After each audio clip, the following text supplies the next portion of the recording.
The Gates Foundation has documented the economic catastrophe that COVID-19 has produced. Bill, what if the recovery out of this catastrophe is K-shaped, which is to say one half of industry and society emerging from the pandemic strong and possibly stronger than before, and the other half weaker and falling further behind?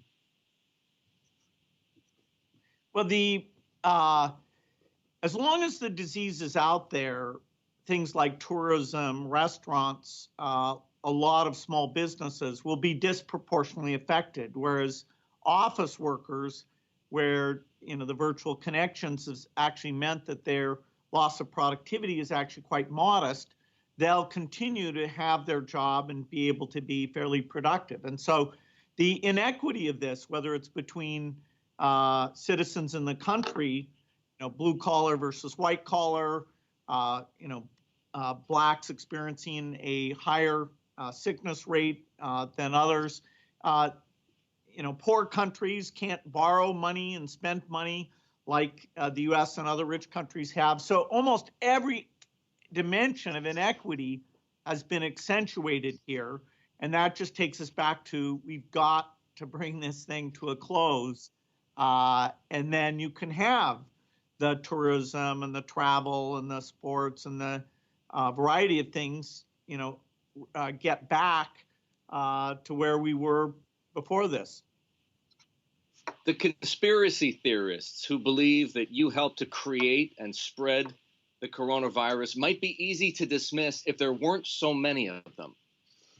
Has that notoriety become an impediment to your efforts or the foundation's work yet? Well, it's so crazy, to suggest the opposite, which is, we make vaccines and that has saved, millions of lives. To somehow say that the vaccine in general is malign, or that, the deaths aren't really taking place. It's surprising to me how interesting that is. So it spreads far more quickly than the truth. The big concern is that if that means that the protection of others, like wearing masks or a willingness of enough people to take the vaccine, then it absolutely does make things worse. And the idea of how should these social media platforms try and avoid being the source of these sort of weirdly interesting falsehoods, that's a debate or discussion we're gonna have to continue to have.